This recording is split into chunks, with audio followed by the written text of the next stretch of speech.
Muy buenas, bienvenidos de nuevo un día más a This is Basketball. ¿Y qué traemos en esta ocasión? Pues principalmente estrenamos sección, lunes de actualidad relacionado con el baloncesto. Vamos a hacer un repaso a lo más destacado que ha acontecido este fin de semana, ¿ok?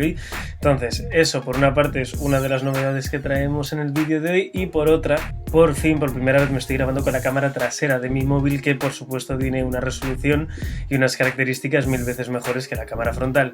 Pero como todavía no tengo adaptado el plugin para verme a través del ordenador, pues ahora mismo no me veo, tengo un pedazo de espejo detrás del móvil, entonces básicamente espero estar encuadrado aceptable y correctamente encuadrado, pero cabe la posibilidad de que no sea así. Si no lo es, intentaré hacer milagros en postproducción para mejorar la calidad de imagen, ¿ok? Entonces nada, sin más dilación, vamos a navegar, vamos into lo más destacado que ha acontecido este fin de semana en el mundo del baloncesto. Así que mi gente, muchísimas gracias por estar de nuevo un día más en This is Basketball. Comenzamos.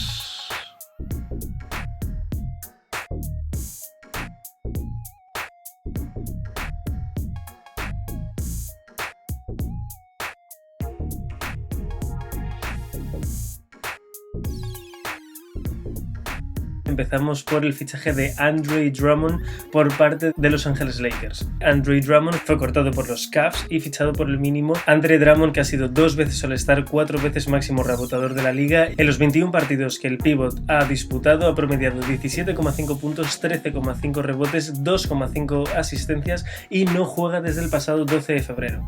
Entonces básicamente con esto los Lakers intentan reforzar y cubrir el apartado del juego interior, y no solo ellos, sino que ahora mismo Lakers se encuentra salpicado por las lesiones de sus 2 máximas estrellas, Anthony Davis, que no juega desde el 14 de febrero por una lesión en el gemelo derecho, y LeBron James, que sigue siendo baja indefinida por ese esguince que sufrió en su tobillo. Con esto los Ángeles Lakers sin duda van a intentar contrarrestar la ofensiva a nivel de fichajes que ha llevado a cabo Brooklyn Nets. Ha hecho otro de los movimientos más sonados de este fin de semana con la adquisición de LaMarcus Aldridge por lo que resta de temporada. LaMarcus Aldridge, 7 veces All-Star, la última vez que participó en un All-Star fue en el año 2019, 5 veces All-NBA. Aquí tenemos un torrente de datos, LaMarcus Aldridge hasta día de hoy había disputado 21 partidos promediando 13,7 puntos, 4,5 rebotes y 1,7 asistencias. Y él, a la pivot proveniente de los San Antonio Spurs,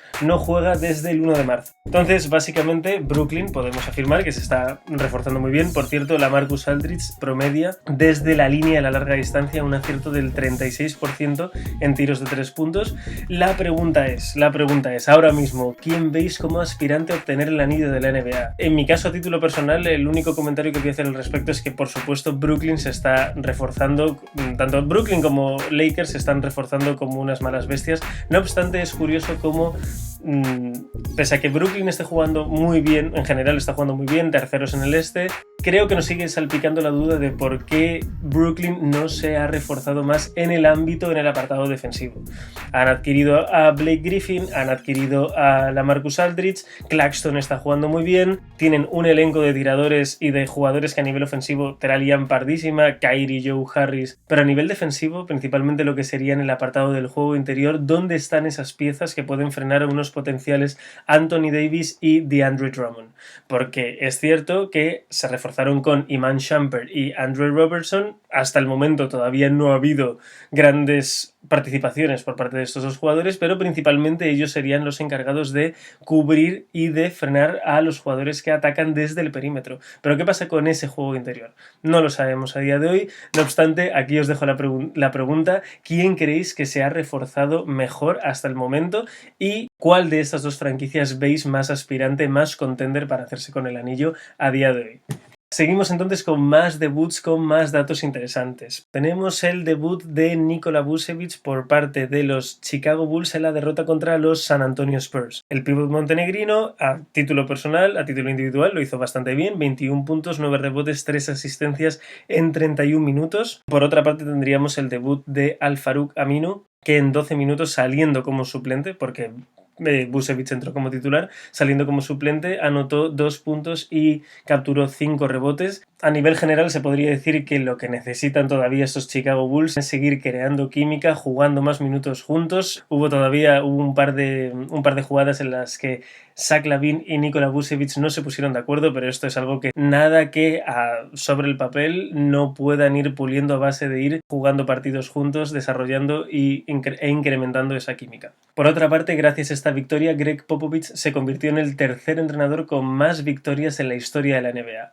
1.300 victorias, solamente por detrás de Don Nelson con 1.335 y de Lenny Wilkens con 1.332. Podemos estar ante una posibilidad muy real de que Greg Popovich en la siguiente temporada se corone como el entrenador con más victorias en la historia de la NBA. Más cositas destacadas que nos ha dejado este fin de semana. Tenemos el debut de Aaron Gordon en la victoria de los Nuggets contra los Hawks. Aaron Gordon fue titular, disputó 20 minutos en los que anotó 13 puntos y capturó 2 rebotes.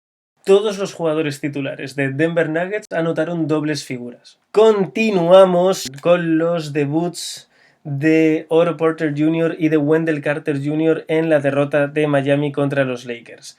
Otto Porter salió de titular, anotó 5 puntos, capturó 4 rebotes y repartió una asistencia en 24 minutos y por cierto falló un triple importante que podría haber supuesto el empate de Orlando Magic frente a los Lakers al final del partido, un triple muy decisivo.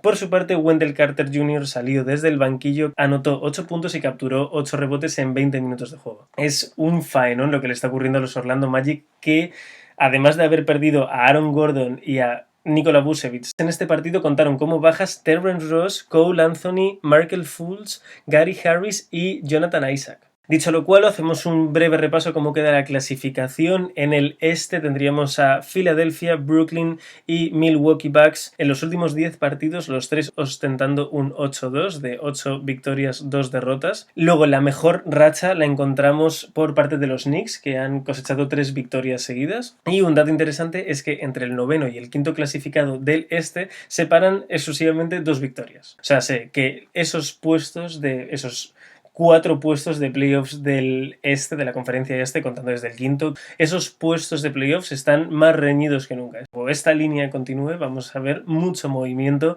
de ascenso y descenso por parte de los equipos del este.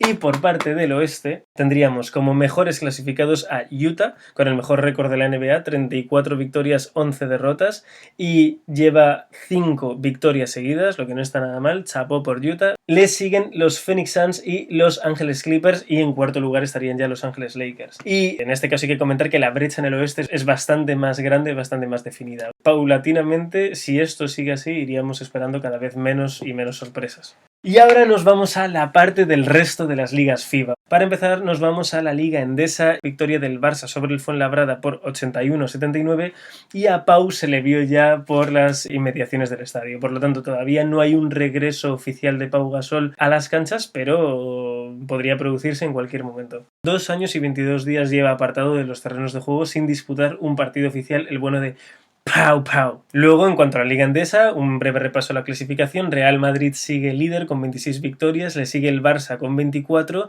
y posteriormente CB Canarias y Baskonia ambos tienen 20 victorias, pero CB Canarias tiene 2 partidos menos. Por lo tanto, seguiremos muy pendientes de la evolución de la Liga Endesa. Por otra parte, en básquet femenino, el Perfumerías Avenida se hace con la temporada regular, se hace con la liga regular. Enhorabuena al Perfumerías Avenida. Una situación muy interesante porque tanto Perfumerías Avenida como el Valencia llegaban ambos líderes con el mismo récord de victorias, si no me equivoco, ambos llegaban con 28 victorias, 1 derrota, ambos, y lo que iba a suceder en esta jornada básicamente era que si ambos equipos ganaban, el Perfumerías Avenida iba a llevarse el mejor récord de la temporada regular, y así fue. El Perfumerías Avenida ganó al Girona por 74-67, el Valencia hizo lo propio frente al IDK por 81-68, pero debido al basket average se la ha llevado el Perfumerías. Por lo tanto, enhorabuena a ambos equipos por haber llegado hasta el final y enhorabuena al Perfumerías por haberse llevado el mejor récord de temporada regular. Entonces, el playoff de Liga Femenina empieza el 7 de abril, ¿ok? 7 de abril, así que estaremos muy atentos a esos playoffs del básquet femenino, ¿ok? Y Posteriormente, una breve mención a la Euroliga. A falta de 3 jornadas, así es como está la clasificación de la Euroliga. El Barça está primero con 23 victorias, seguido del CSKA de Moscú con 20, pero que tiene un partido menos que el Barcelona. Luego encontraríamos al Real Madrid séptimo, al Baskonia noveno y al Valencia Basket décimo en Euroliga, en la temporada regular de la Euroliga. Por lo tanto, mi gente, esto ha sido todo. Esto ha sido lo más destacado del básquet proveniente de este fin de semana, en los últimos días. Sinceramente me ha gustado mucho hacer esta sección, me ha gustado muchísimo, por lo tanto no me extrañaría que volvamos el próximo lunes. No me extrañaría, no pongo la mano en el fuego 100%, pero no me extrañaría que volvamos el próximo lunes con lo más destacado que ha acontecido en el básquet el fin de semana anterior, ¿ok? Así que mi gente, muchísimas gracias por haber estado conmigo en este lunes de actualidad del baloncesto. Si os ha gustado el vídeo, dejaros un buen like, que siempre apoya el canal, y suscribiros para no perderos nada como esto en el futuro. Por lo tanto, nos veremos en un próximo vídeo de This is Basketball. Adiós.